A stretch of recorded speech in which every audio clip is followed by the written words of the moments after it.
నిజంగా నేనే తనని కాపాడాను. నేను చేసిన పర్ఫార్మెన్స్ కి క్యాష్ లడ్డులా ఈ పాటికి చేతికి అందేదిరా. అంతా పాడు చేసి నేను చేశానని అడుగుతున్నా. రేయ్, నువ్వు నేను కుక్కలా తిరిగాను డబ్బు కోసం. ఆ తర్వాత ఈ కిడ్నాప్ ప్లాన్ వేశాం. మరి నేనేందుకు పాడు చేస్తాను రా?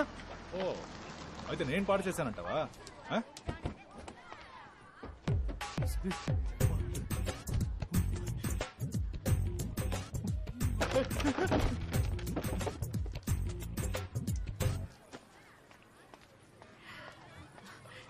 ఇదిగో మీరు అడిగిన 50 lakhs.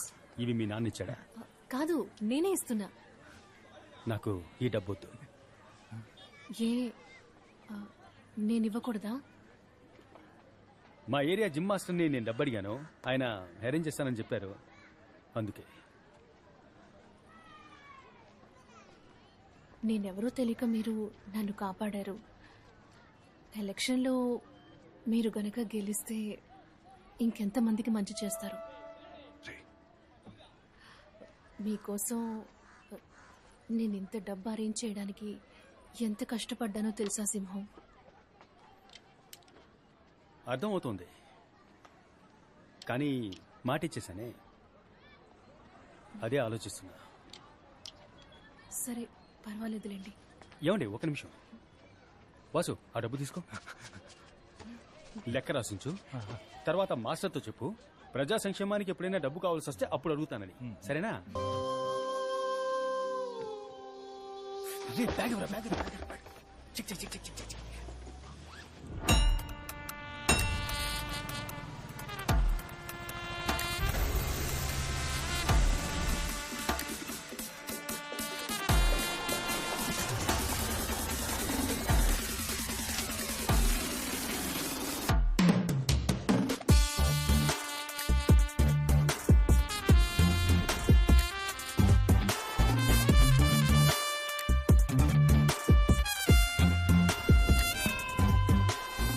ఏరియాలో అభ్యర్థిగా ఎవరిని నించోబెట్టాలా అని బాగా ఆలోచించారు.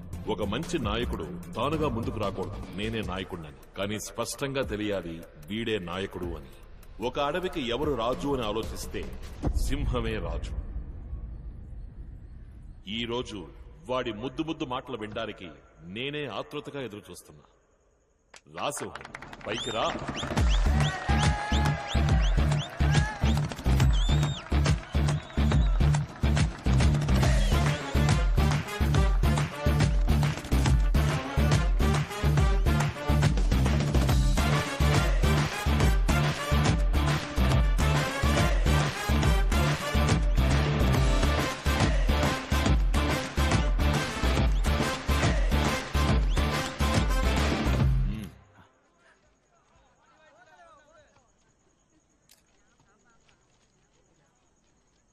గౌరవనీయులైన పెద్దవాళ్లకి, మాతృమూర్తులకి, వేదికను అలంకరించిన పార్టీ పెద్దలకి, నాయకత్వానికి నిలువెత్తు నిదర్శనం మన అన్నయ్య. నమస్తే అన్నగారు.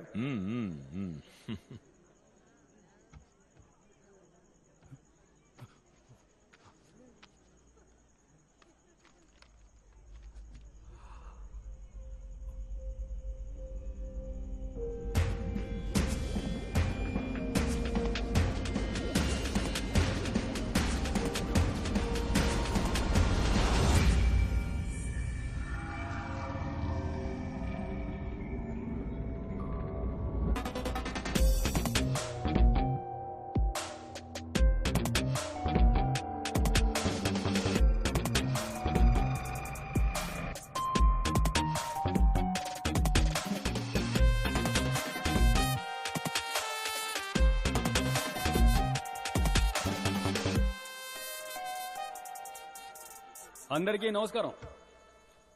అన్నా నమస్తే అన్నా, బాగున్నారా? నేనే మన ఏరియాలో కార్పొరేటర్ పోస్టుకు నుంచోబోతున్నా. మన పార్టీ ఏమో 50 ఏళ్లకు పైగా రాజకీయాల్లో ఉంది, కానీ ఇన్నేళ్లుగా ఏది మారలేదు. పార్టీ గాని, పార్టీ జెండా గాని, పార్టీ చిహ్నం గాని, మన జీవితాలు గాని ఏ ఒక్కటి మారలేదు. కానీ అన్నగారి కుటుంబం మంచి మార్పు, మంచి అభివృద్ధి తరతరాలకి కదా అన్నగారు?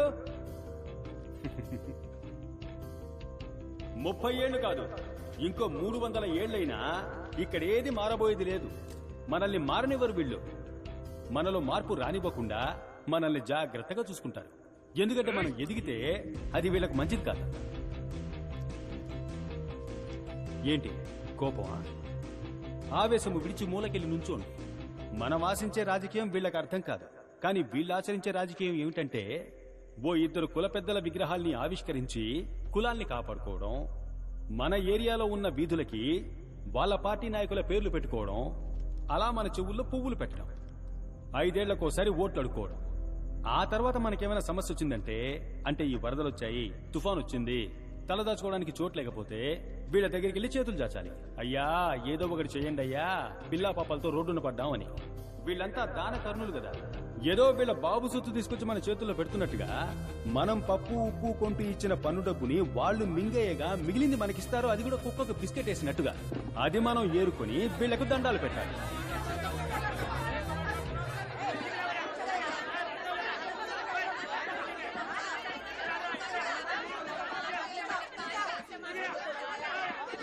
మీ కోపం చల్లారిందా? కూర్చోండి కూర్చోండి. నేను మాట్లాడేది మీకోసం కాదు. తెల్ల బట్టలు వేసుకుని మనసులు మురికిగా ఉన్న మీకోసం కాదు. మిమ్మల్ని నమ్ముకుని మీ ఇంట్లో ఉన్నారే మీ పిల్లా పాపలు, రేపటి తరం, వాళ్ల కోసం మాట్లాడుతున్నాను. అర్థం చేసుకోండి.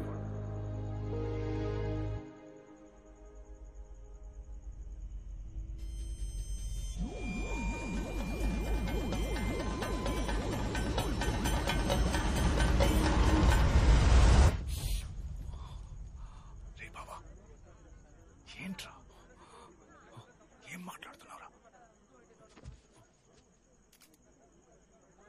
నేను ఇందాక నుంచి చూస్తూనే ఉన్నాను. ఏంటి వచ్చినప్పటి నుంచి అన్నగారి గురించి పార్టీ గురించి తప్పుగా మాట్లాడుతున్నావు? ఆధారం ఉందా నీ దగ్గర? నీకు టికెట్ ఇచ్చిన తర్వాత ఇది అవినీతి పార్టీ అయిపోయిందా? ఆపోజిట్ పార్టీ వాళ్ళ దగ్గర డబ్బు తీసుకున్నావా ఏంటి? అడగటయ్యా.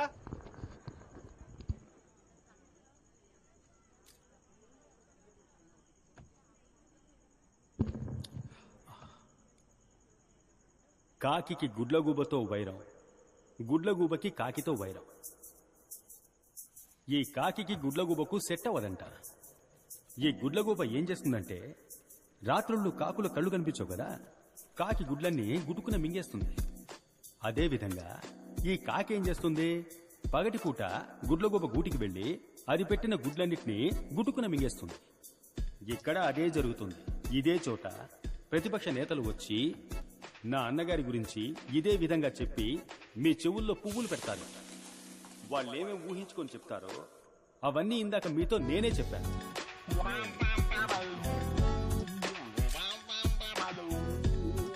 ఎందుకంటే ఇదంతా టైం వేస్ట్ కదా, మీ సమయం వృధా కాకూడదని నేనే చెప్పేశాను.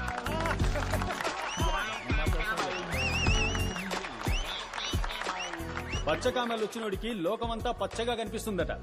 అదే విధంగా ఈ అవినీతి పరులకి తమ కళ్ళతో చూస్తే అంతా అవినీతిగానే కనిపిస్తుంది. సమయం సరిపోతుందా వాళ్ళు చేసిన అవినీతి గురించి చెప్పాలంటే? నన్ను లిస్ట్ చేసి ఇవ్వమంటారా? అన్నగారు, నేను విషయం చెప్పబోతున్నాను, దయచేసి నాపకండి, ఈ విషయం చెప్పే తీరాలి. ఓ 2 రోజుల ముందు అన్నగారిని కలవడం కోసం వెళ్ళాను. అప్పుడు ఆయన నా దగ్గరికి వచ్చి చెవిలో చెప్పారు, సింహం ఏ లేదు, ఖర్చులకు ఒక 50 కావాలి, ఇస్తావా? నేను ఒకరికి ఇస్తానని మాటిచ్చాను అని అడిగారు. అన్నగారు దయచేసి మీరు అడ్డుపడకండి, మీరెవరో ఈ ప్రజలకు తెలియాలి. అన్నగారు మీరు మౌనంగా ఉండాలని నేను ఆజ్ఞాపిస్తున్నాను. అన్నగారు 50 అడిగారు. ఏంట్రా ఇది, అన్నగారు 50 అడిగారే, నా దగ్గర నిజంగా డబ్బు లేదు, ఏం చేయాలో కూడా అర్థం కాల. ఎలాగో కింద మీద పడి ఒక 50 మోపు చేసి అన్నగారికి ఇచ్చాను. అప్పుడు ఆయన ఏం చెప్పి తీసుకున్నారో తెలుసా? నేను తిరిగిచ్చేటప్పుడు నువ్వు ఖచ్చితంగా దీన్ని తీసుకోవాలి, ఇది నా పార్టీ మీద ఒట్టు, నా తల్లి మీద ఒట్టు అని చెప్పారు. అప్పుడే పితికిన పాలు ఎంత స్వచ్ఛంగా ఉంటాయో నా అన్న మనసు గుణం అంతే స్వచ్ఛంగా ఉంటుంది. చివరిగా ఒకే ఒక విషయాన్ని చెప్పి ముగిస్తాను. నేను నా చెల్లెలు మా అమ్మ నాన్నల్ని చూడలేదు. మాకు ఆకలేసినప్పుడల్లా మీరెవరు మమ్మల్ని పస్తులుంచలేదు. ఈ ఏరియానే, నా జనాలే నాకు అమ్మ నాన్న తాత బామ్మ అత్త మామ అక్క చెల్లెలు అన్న తమ్ముడు అంతా మీరే. దానికి కృతజ్ఞతగా మీకు సేవ చేయడానికి, మీ ఇంట్లో పనివాడిగా, మీ వీధులు శుభ్రం చేసేవాడిగా పని చేయడానికి నన్ను ఆజ్ఞాపించండి. ఆ ఆజ్ఞ ఓటు రూపంలో వేయండి అని వేడుకుంటున్నాను.